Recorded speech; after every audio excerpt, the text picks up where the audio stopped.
পৃথিবীর জমিনে দুজন মানুষকে সবচেয়ে সুন্দর বানানো হয়েছে, এক আমার আপনার নবী মুহাম্মদ সাল্লাল্লাহু আলাইহি সাল্লামকে লাল সুন্দর, আর ইউসুফ আলাইহিস সালামকে উনি ছিলেন সাদা সুন্দর। এই দুই সুন্দর ছিল দুনিয়া জমিনে সবচেয়ে সুন্দর সুদর্শনী পুরুষ, যে পুরুষদেরকে দেখা মানুষ ক্রাশ খেয়ে যেত। এখনকার যুবক যুবতীরা বুঝবো ক্রাশ কারে কয়, বলেন কেমনে? মিশরের বাচ্চা, মিশরের বাচ্চা, বাদশাহের স্ত্রী জুলেখা। যদি বেঁচে থাকি কোনো একদিন লম্বা কথা শোনাবো, আমি সংক্ষিপ্ত শুধু বলি। মিশরের বাচ্চার স্ত্রী ছিলেন জুলেখা। জুলেখা বাচ্চার কাছে যান না, ইউসুফকে পাওয়ার জন্য গিয়েছিলেন। বন্ধুরা আমার, যখন এই যে ইউসুফ আলাইহিস সালামকে কিনে নিয়ে আসছিলেন কিসের বিনিময়ে? বাজারে খবর হয়েছে এমন একটা কৃতদাস বাজারের মধ্যে আইছে যে নাকি চাঁদের চেয়েও সুন্দর, চাঁদের চেয়েও সুন্দর। জুলেখা লোকজন সাথে করে নিয়ে যায়, কই চল তো যাই দেখি চাঁদের চেয়ে সুন্দর আবার মানুষ হয় কেমনে। আল্লাহ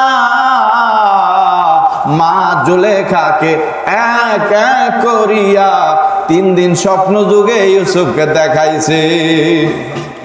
এমনি পাগল হয় না ভাই? এই যে পাগল হয়ে বৈশা রয়েছে, কোনো না কোনো কারণ আছে। ইচ্ছা করলেই সংসার ছাড়া যায় না। জিন্দেগি বন্দিগি খুব কঠিন জিনিস। এবার জুলেখা পাগল হইয়া বাড়ি ছাড়ছে, ঘর ছাড়ছে, মা ছাড়ছে, বাবা ছাড়ছে, এলাকা ছাড়ছে, সবকিছু চাইরা আসছিলেন। লম্বা কথা, আসছিলেন কারে পাওয়ার জন্য? ইউসুফকে পাওয়ার জন্য। একদিন স্বপ্নে দেখে গো দরজা খুলে গেছে, সুন্দর এক যুবক ঢুকছে। যুবতী দেখা মাথা নষ্ট, যুবক কিছু কয় না, চুপ করে দাঁড়ায় আছে। যুবকরে দেখিয়া পরের দিন মা জুলেখা যুবতী খায় না, ঘুমায় না, গোসল করে না, কিচ্ছু না। কি দেখলাম রাত্রি বেলা স্বপনে? দ্বিতীয় রাত্রে একই স্বপন। যুবক আসিয়া দরজা খুলে যায়, সুদর্শনী এক চেহারা, কারণ পৃথিবীর জমিনে সবচেয়ে সুন্দর চেহারা ছিল নবী ইউসুফ আলাইহিস সালাম। 2 দিন দেখলেন, তৃতীয় দিন পাগলের মতো অবস্থা। এইবার জিজ্ঞাসা করে মা জুলেখা, কে গো তুমি? প্রতিদিন স্বপ্নের মধ্যে আমার ঘরে আসো, কে গো তুমি? পরিচয় দাও। ওই ছেলে বলে, আমি হইছি ইউসুফ, আমাকে যদি পাইতে চাও তাহলে মিশরের বাচ্চা রাজ দরবারে আসিও। হ্যাঁ আইসো। যাই হোক, অনেক লম্বা কথা, এটা আলোচনা করতে গেলে বহুত সময় লাগবে। ওনার জিন্দেগির প্রথম থেকে শেষ পর্যন্ত শুরু করলে মোটামুটি 3 দিনের মতো লাগবে। এটা থিসিসের উপর আমার স্টাডি ছিল। হযরত ইউসুফ আলাইহিস সালাম যখন কৃতদাসকে বাজারের মধ্যে উঠায় নিলেন, তখন মিশরের বাচ্চার স্ত্রী ওনার দাসীবাদী সবারে লইয়া গেছে কেনার জন্য। চলো তো দেখি, যাই দেখেই তো ক্রাশ খেয়ে গেছে। ওই যে স্বপ্নে যারা দেখছিল ওই মানুষই সেই মানুষ। জোরে বলেন সুবহান। এবার দেখেই অজ্ঞান হয়ে পড়ে গেছে। এখন মানুষ ধরাধরি করিয়া তার মাথার মধ্যে পানি দিতেছে, অন্যান্য লোকের আসতেছে। হ্যাঁ, তখন দাসীবাদীরা কয় সাবধান, কেউ সামনে আগায়েন না। কয় কেন? কৌনি আজিজে মিশর, মিশরের বাচ্চার স্ত্রী। কয়েন মরবার লেগে আইসে কি লেগে? কৌনি আইসে কৃতদাস কিনবালবি। যারা কৃতদাসের বণিক ব্যবসায়ী ছিল হেরা তো লালে লাল শাহজালাল, হেরা লাল হয়ে গেছে। আজকে পাইছি, হ্যাঁ যেমন সুন্দর, যেইসা সুন্দর চেহারা তেইসা তারে কিনা নিব রাজার স্ত্রী, অনেক টাকা দিয়ে অনেক ব্যবসা হবে আমাদের। সুবহানাল্লাহ। কোরআনের মধ্যে আছে ইউসুফ আলাইহিস সালামকে বণিক ব্যবসায়ীরা বলল, ওনার জ্ঞান যখন ফিরছে, জ্ঞান ফেরার পরে বলল, আপনি কেন আসছেন? বললো, আমি কৃতদাসকে কিনতে চাই। কয় টাকা? বণিকরা বলল, আপনি তো বাচ্চার স্ত্রী, বেশি কিছু চাই না, ইউসুফকে 1 পাল্লায় দিবা, আর 1 পাল্লায় স্বর্ণ মুদ্রা দিবা। যত ওজন ইউসুফে তত পরিমাণ স্বর্ণ দিবা গো, বেশি কিছু চাইলাম না। ব্যবসায়ীরা তো লাল। হ্যাঁ, জুলেখা খবর পেয়েছে, যা স্বর্ণ মুদ্রা নিয়ে আয় রাজ দরবার থেকে। নিয়ে আসছে ততটুক পরিমাণ ইউসুফের ওজন পরিমাণ স্বর্ণ মুদ্রা দিয়া ইউসুফকে কিনা সাথে করে নিয়ে যায়। দালালরা কয়, বেকল মহিলা, স্বর্ণ মুদ্রা দিয়ে একটা কৃতদাস কিন্তু, এটা কোনো কথা হইল? হ্যাঁ, এই কথা জুলেখার কানে আওয়াজ বেজে উঠছে। রাজার স্ত্রী জুলেখা ফিরে তাকায় বলে, দালাল তোরা জানোস না আজকে স্বর্ণ মুদ্রা কেন? আজকে আমি বাদশার স্ত্রী, গোটা রাজত্ব লিখে দিয়ে যদি এই ছেলেকে কিনে নিয়ে যাইতে হইতো, আমি তাই করতাম। রাজত্ব লিখে দিয়ে এই ছেলেকে কিনে নিয়ে যাই, গাছতলায় থাকতাম। বুঝবি কি? এই ছেলের জন্য আমি বাড়ি ছাড়ছি, ঘর ছাড়ছি, বাবা ছাড়ছি, মা ছাড়ছি, এলাকা ছাড়ছি, কলঙ্ক হয়েছে আমার। সব ছেড়ে আমি আসছিলাম এই আজিজে মিশরের দরবারে। বুঝবি না? আর আমি ইচ্ছে করে করি নাই। ঘুমের ঘরে স্বপ্নে আল্লাহ পাক আমাকে দেখাইছে। আমি ইচ্ছা করে প্রেম করি না, প্রেম তো আল্লাহ পাক লাগাইছে। ওরে আমি চিনতাম না, আল্লাহ 3 দিন আমার স্বপ্নে দেখাইছে। ও এখন ছোট, আমাকে স্বপ্নে দেখাইছে যুবক। দেখেন কত রহস্যজনক বিষয়। এই ঘটনা রটায় গেছে। বাদশার স্ত্রী কি তো দাস কামলা লয়ে পাগল হয়েছে, আর কোনো কাম পাইছে না। বাদশার স্ত্রী পুরা রাজ দরবারের অধীনে যত সুন্দরী মেয়েরা আছে, যারাই কানা গোসা করছে, যারাই এই খারাপ কথা রটাইছে, তাদেরকে দাওয়াত দিয়ে নিয়েছে। আসো, আইনা ভোজের আয়োজন করছে, খাবার দাবারের। কিতাবের মধ্যে আসছে তাদেরকে ফল দিছে, হাতের মধ্যে ফল দিছে, আর ফল কাটার জন্য চাকু দিছে। সুন্দর করে ঘরের ভিতরে রাজ দরবারের বিশাল সরাইখানার মধ্যে মেয়েদেরকে, যত মিশরের যত সুন্দরী মেয়েরা ছিল সমস্ত মেয়েদেরকে বসাইছে। বসা দুই পাশে ফল হাতে দিয়া, হাতে অস্ত্র দিয়া, তারপরে বসে চাকু দিয়া যে তোমরা কাটতে থাকো। এই মুহূর্তে জুলেখা বলছে ইউসুফ আলাইহিস সালামকে যে বাবা ইউসুফ, তুমি একটা কাজ করবা। কি কাজ করব? যে তুমি এই দিক দিয়ে ঘরে ঢুকবা, ওই দিক দিয়ে বের হয়ে যাবে, আর কোনো কাজ নাই। জাস্ট একটা রাউন্ড দিবা, এদিক দিয়ে ঢুকবা, ওই দিক দিয়ে বের হয়ে যাবে। বন্ধুরা আমার, কোরআনে আসছে হযরত ইউসুফ আলাইহিস সালাম যখন ওই ঘরের ভিতরে যখন ঢুকলেন, সুন্দরী নারীরা ফল কাটতেছিল। ইউসুফ আলাইহিস সালাম এত সুন্দর ছিল, এত সুন্দর ছিল, এত সুন্দর ছিল। ইউসুফ নবীজির চেহারার দিকে তাকাইয়া মেয়ের কোনো খেয়াল নাই, ক্রাশ খেয়ে গেছে। হাতের অস্ত্র দিয়া কেউ কেউ বা তাদের সেই ফল রাইখা হাত পর্যন্ত কাইটা ফেলাইছে, কইতে পারে না। ওই পাশে চলে গেছে। ওই মেয়েরা কয়, কি কস জুলেখা, ইন হুয়া ইল্লা মালাকুন কারীম, এ তো মানুষ না, এ তো আল্লাহর সম্মানিত ফেরেশতা। তোর প্রেম ঠিক আছে, সত্য। হ্যাঁ, তখন জুলেখা বলছিল, দেখ এক নজর দেখেই হাতটা কাইটা ফেলাইছ, এক নজর দেখেই কোন সময় হাত কাটলি বুঝতে পারলি না? কিরে রক্ত পরে কে? বলতে পারতাম না। একটা নজর দেখেই যে এরকম হয়। আর আমার হৃদয়ের মধ্যে আমি যে কত বছর ধরে লালন করতেছি, হ্যাঁ, তার প্রেমের কারণে আমার হৃদয় ক্ষত বিক্ষত, আমার হৃদয় ক্ষত বিক্ষত হয়ে গেছে। বয়স ছিল ডিফারেন্স অনেক। আল্লাহ পাক এই প্রেমের কাহিনী আল্লাহ কোরআনে বলে দিচ্ছে, এটা দুনিয়ার কোনো মানুষের কথা না। জুলেখা বয়স হয়ে যায়। ইউসুফ আলাইহিস সালামকে আল্লাহ তাআলা কুয়ার মধ্যে ফেলে দেওয়া মানুষটাকে রাজা বানায়, বাদশা বানায়। বাদশা হয়ে যায়। বাদশা হওয়ার পরে কোরআনে সূরা ইউসুফ খুলে দেখবেন, প্রথমে বলা আছে ইন্নী রাআইতু আহাদা আশারা কাওকাবান ওয়াশ-শামসা ওয়াল কমারা রাআইতুহুম লি সাজিদিন। ছোট্ট সময় বাপেরে কইছিল, আব্বা আমি স্বপ্নে দেখি 11টা তারা চন্দ্র সূর্য আমার এসে সেজদা করছে। আমি প্রশ্ন করি আপনাদের কাছে, তারা চন্দ্র সূর্য আবার সেজদা করে কেমনে? তারা চন্দ্র সূর্য মানব রূপ ধারণ করে আইসা ওনার পায়ে সেজদা করেছিল। সুবহানাল্লাহ। ইউসুফ আলাইহিস সালাম বাচ্চা হইলেন, ছোট্ট সময় এই স্বপ্ন বুঝতে পারেন নাই। ছোট্ট বাচ্চা বাপেরে কয়, আব্বা গো আমি গত রাতে স্বপ্নে দেখছি 11টা তারা আর চন্দ্র সূর্য আমার এসে সেজদা করছে।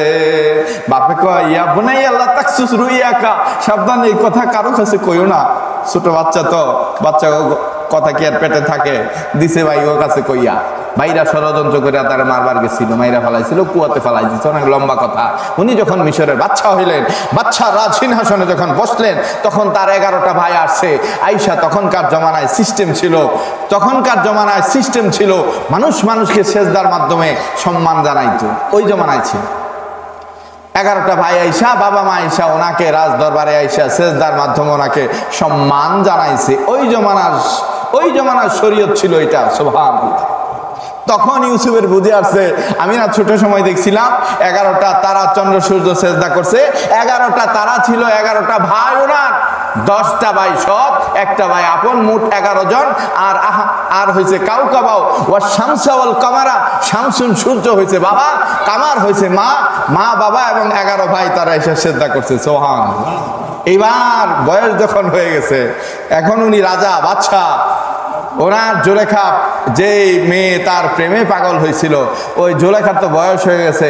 তখন ইউসুফ আলাইহিস সালাম চিন্তা করছে যে একটা কাজ করি, তারে আশপাশে কোথাও সুন্দর একটা বিল্ডিং টিল্ডিং করে দেই, বেটি যেহেতু আমার লিগে পাগল, সারা সময় ওখানে থাকবো না, হ্যাঁ তাইকে আল্লাহ বিল্লাহ করবে না, এরকম চিন্তা চেতনা ছিল। কিন্তু জুলেখা বলছিল যে না, এটা আমি কিছু চাই না, হ্যাঁ এটা আমি চাই না, আমি বাইরে থাকবো, মানুষ আমারে দেখবো আর কইবো ওই যে বাচ্চার কলঙ্কের লোক। তখন জুলেখা বলছে আমি বাইরে যাইতে চাই না, আমি রাজদরবারে থাকবো, কৃত দাসী হয়ে থাকবো।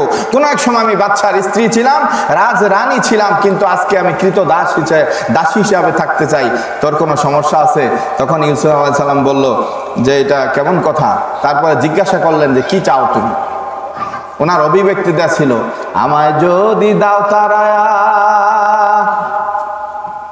আমার সাথে তো কলঙ্ক, আমায় যদি দাও তারায়া, এমন জায়গা নাই রে গিয়া, এই অবাগা জুড়াইতাম অন্তর। এমন কোন ব্যক্তি নাই, এমন কোন জায়গা নাই যেখানে যায় আমার অন্তরটারে জুড়ানো। কত দুঃখ আমার বুকে, দেখা হাসে পাড়ার লোকে, তোর কি নাই কলঙ্কেরই ডর?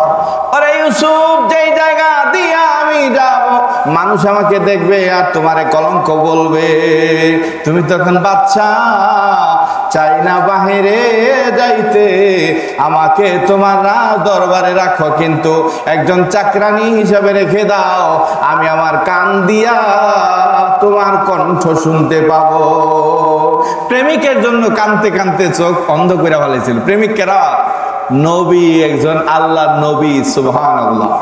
এই জন্য জায়গা মতো ভক্তি দিতে হইল।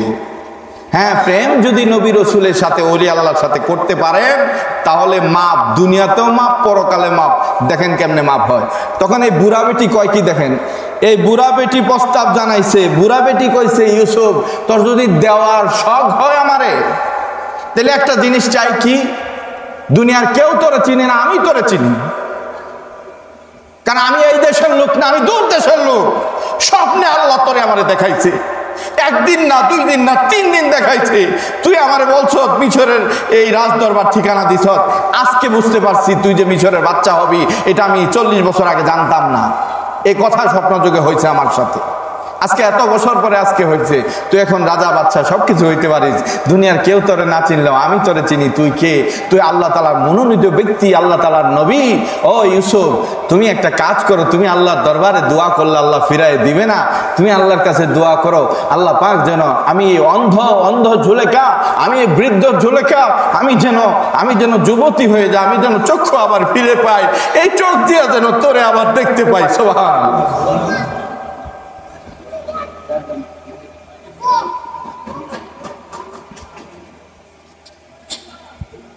এক জনমের ভালোবাসা ভরবে না, আমার সারা দেহ খেয়ে গো মাটি, চোখ দুটো শুধু খেয়েও না, আমি মরে গেলে তোমার দেখার স্বাদ মিটবে না গো, মিটবে না। অনেক বছর আগে একটা ছেলের মুখে শুনছিলাম, একটা লোকও চোখে পানি রাখতে পায় না। একটা রাস্তার ছেলে এই 2টা কলি গাইছিল, এক জনমের ভালোবাসা ভরবে না, মন ভরবে না, আমার সারা দেহ খেয়ে গো মাটি, চোখ দুটো শুধু খেয়েও না, আমি মরে গেলে তোমার দেখার স্বাদ মিটবে না গো, মিটবে না। রে ইউসুফ, চোখ দুটো অন্ধ করেছি তোর জন্য কাঁদতে কাঁদতে। আমি আজকে বৃদ্ধা হয়ে গেছি, যার কারণে আমার প্রেমের মূল্য তোর কাছে নাই। আমি ইচ্ছা করে পাগল হই না রে ইউসুফ, দেওয়ার যদি ইচ্ছে থাকে একটু আপনার তোর কাছে জানাই, আল্লাহর দরবারে দোয়া করো, আল্লাহ পাক যেন আমার অন্ধ দুটি চোখ ফিরাইয়া দেয়। আর আমি বৃদ্ধা মহিলা, আল্লাহ পাক যেন আমাকে যুবতী বানায় দেয়। কি আবেদন দেখেন! আমি জানি তুই দোয়া করলে কাজ হবে, আর কিছু চাই না। ইউসুফ নবীজি হাত তুললেন আল্লাহর দরবারে। ভালো করে শোনেন, আল্লাহর দরবারে হাত তুললেন, দোয়া কবুল হয়ে গেছে।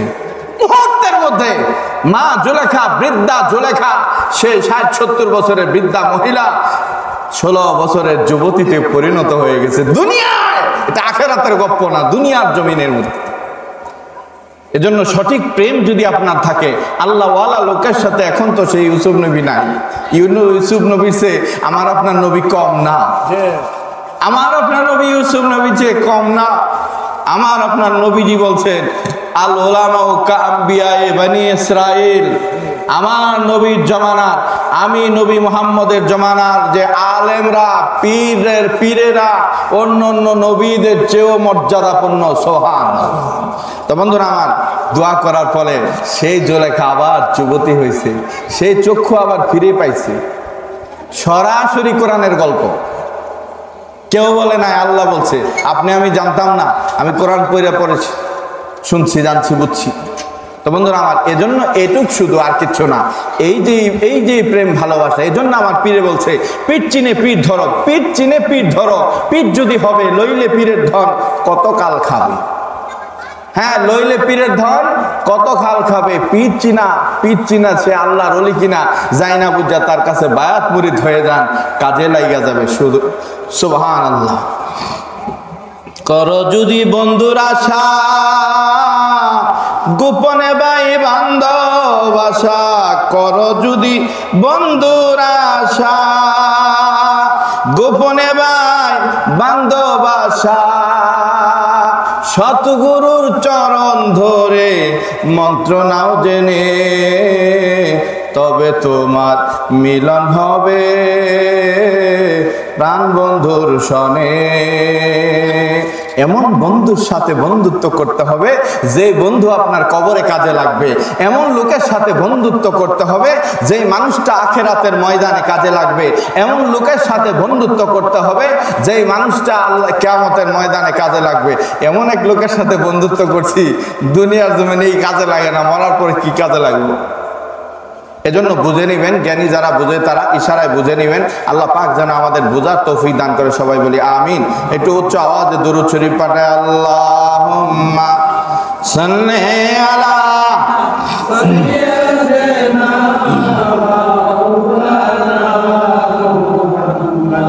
ওয়া আলা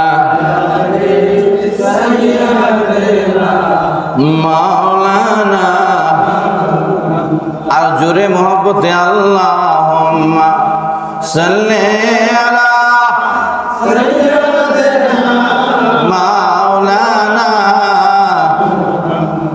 ওয়া আলা আলি সাইয়্যিদিনা মাওলানা। বন্ধুরা আমার, আমি শুধু বললাম চিকিৎসা যদি দিয়ে না যায় তাহলে আপনারা বুঝবেন না। আমার বাড়ি এলাকায় না, আমার বাড়ি অনেক দূর, গাজীপুরে। বন্ধুরে আমার, আল্লাহকে খুঁজতে খুঁজতে খুঁজতে খুঁজতে আল্লাহকে খুঁজতে খুঁজতে বাবা আলেম মানুষ বারবার আল্লাহর ওলির কথা বলতো।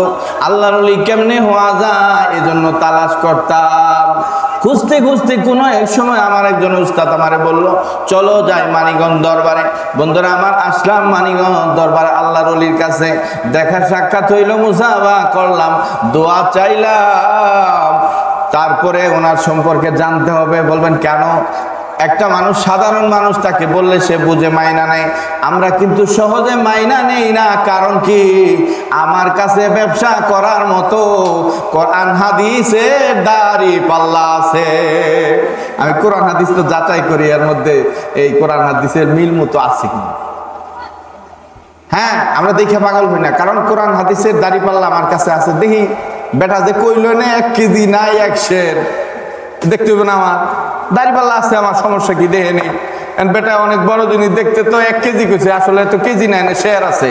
শেয়ার মানে 80 তোলা কম। তো 100 তোলা এসে কেজি, 80 তোলা শের, ঠিক কিনা কোন ব্যবধান আছে না নাই? 80 তোলায় শের হইলে 40-এর হয় মন, মনে মনে এক না হইলে মিলবে না ওজন। পাগল মন রে মন কেন এত কথা বল। মনে তো কত ধরনের কথা কয়, কিন্তু মনকে বুঝাইতে হবে, এই মনের ভিতরে আল্লাহ আল্লাহ রসুলের মহব্বত ঢুকাইতে হবে, ঠিক কিনা বলেন বন্ধুরা আমার। তারপরে যাচাই করার জন্য এখন কিতাব পড়লাম, তারপরে উনি সবক দিলেন। এই সবক জিকির যায় করা শুরু করলাম মানিকগঞ্জ দরবারে। সবক কি একবার 100, সুবহানাল্লাহ 100, আলহামদুলিল্লাহ 100, আল্লাহু আকবার 100, লা ইলাহা ইল্লাল্লাহ 500, এই সবকটা করা শুরু করলাম। করতে করতে এক পর্যায়ে আমি তখন ছাত্র মানুষ, যে পড়া আমার 3 ঘন্টা সময় লাগতো, যুবক ভাইরা শোনেন, 3 ঘন্টা সময় লাগতো যে পড়া আমার পড়তে, মানিকগঞ্জের পীরের দেওয়া সবক আদায় করার পরে মাত্র আধা ঘন্টা আমার এটা কমপ্লিট হয়ে যায়। যেই পড়া একবার পড়ি আমার মাথায় ঢুকে যায়। বক্তৃতা করা কিন্তু যেন তেন জিনিস না। আপনি কোরআন হাদিসের কোন জায়গাতে জানা দরকার আপনি লেখা এখন দেন, আমি এখানে আলোচনা করব। কোনোভাবে আপনি আমাকে হটাইতে পারবেন না, কেননা এই জিনিসগুলো মাথায় নিয়ে বুকে নিয়ে তারপরে বসছি। আমি একজন পিঠ ধরা মানুষ। তারপরে এই যে আস্তে আস্তে আস্তে আস্তে ব্রেন মেধা শুরু হইল। অনেক জায়গায় গেলে আমার ঘরে বিভিন্ন রকম টোকা দিয়ে নাড়াচাড়া দিতে চায়, একটু মাত্র হালাইতে পারে না। আমি অনেক সময় চ্যালেঞ্জ করি যে আমি মানুষ ছোট, কিন্তু যত বড় ধরনের বক্তা হোক না কেন আমার সাথে পাল্লা দেওয়াইবা, ইনশাল্লাহ তাআলা মাঠ গোলটা আমিই দেব ইনশাল্লাহ। কারণ আমি এমন এক পীর ধরেছি যে পীর রসুল থেকে খেলাফত প্রাপ্ত, নবীজি চলে গেছে, 4 জন খলিফা দিয়ে গেছে, তারপরে খেলাফত করতে এসে ভাই 4 জন খেলাফতের পরেই তো পেশটা লাগছে। এই 4টা খলিফারে মানুষ মেনে নেয় নাই, এখন মানুষ মেনে নিব কেমনে? আপনারাই তো অনেকে দেখা গেছে মানিকগঞ্জ তালাশ করে দেখেন, মানিকগঞ্জের কয়জন মানুষ জান যে মানিকগঞ্জের হুজুর আল্লাহ রসুল সাল্লাল্লাহু আলাইহি ওয়াসাল্লামের 43তম খলিফা, এবং কয়জন মানুষ ওনার কাছে যাওয়া আসা করছে? স্বয়ং রসুলের খলিফারে মানুষ মানতে পারে নাই। হযরত ওমর রাদিয়াল্লাহু তাআলা আনহু নবীজির খলিফা, নামাজে দাঁড়াইছে, নামাজরত অবস্থায় আমার মতো লোক তার খঞ্জর মাইরা ফেলাইছে। অপরাধ কি? নবীজি তার খলিফা বানাইছে, মানি নাই খলিফা, স্বয়ং রসুলের খলিফা মানে নাই। আর আপনি আমার তো বেলি নাই, একটা খলিফারে সুস্থভাবে বাঁচতে দেয় নাই। স্বয়ং নবীজির খলিফা আবু বকর এমনি মরছে, মাইরা ফেলানো। ওমরকে মেরে ফেলা হয়েছে নামাজরত অবস্থায়।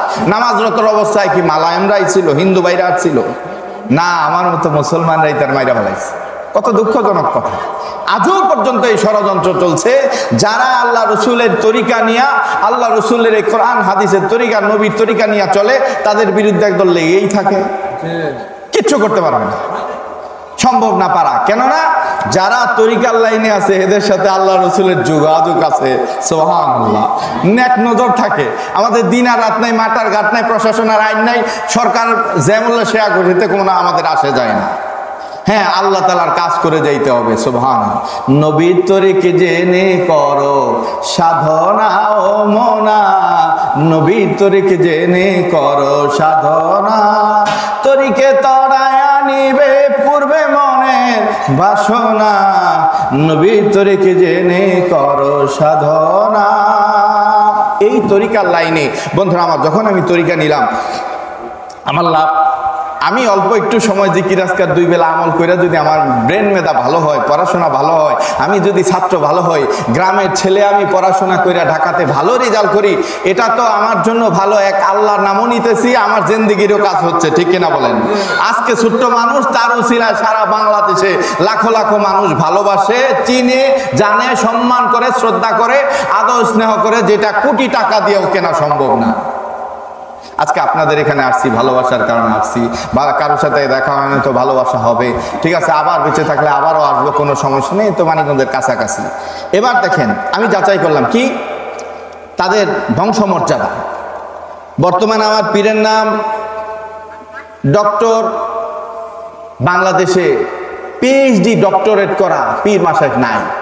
সর্বোচ্চ শিক্ষা পৃথিবীর যে কোনো দেখেন, বাংলাদেশ থেকে উনি ইন্ডিয়া চলে যাক, ইন্ডিয়ার মানুষ সরকার তারে সম্মান করবে, পাকিস্তান চলে যাক সম্মান করবে, হ্যাঁ সে আমেরিকাতে চলে যাক সম্মান, কেন? উনি পিএইচডি ডক্টর, তার মর্যাদা। মৌলানা বলেন, কয়েক বিষয়ের উপর উনি মৌলানা পাশ করছে, মুফতি পাশ করছে, অনেক বড় আলেম সে, খেলাফত প্রাপ্ত আল্লাহর অলি ব্যক্তি, জোরে বলি সুবহানাল্লাহ। হ্যাঁ, তারপরে দেখা গেছে হ্যাঁ এইভাবে সব বিষয় আমলের দিকে তাকান, মাথা থেকে পা পর্যন্ত খুব সুন্দর আমল, এত সুন্দর আচার ব্যবহার ভাই। একদিন ওনার সাথে কথাবার্তা বললে আপনি বুঝবেন যে আমার জীবনে এত সুন্দর আচার ব্যবহার। আমি ছোট্ট মানুষ, ওনার ছেলের বয়সী, আজ পর্যন্ত কোনোদিন তুমি বইলেও সম্বোধন করে না, আপনি কইরা সম্বোধন করে। জোরে সরে বলি সুবহানাল্লাহ। তো বন্ধুরা আমার, তারপরে যাচাই করলাম, ডাক্তার তোমার পরিচয় কি? ওষুধেই তো পরিচয়। ডাক্তার গায়ে কি ভালো মন্দ লেখা থাকে? এখন যেই ডাক্তারের ওষুধ খাইয়া আমার রোগ ভালো হয়েছে, আত্মিক কিছু রোগ থাকে যুবক বয়সে কিছু আত্মিক রোগ থাকে না?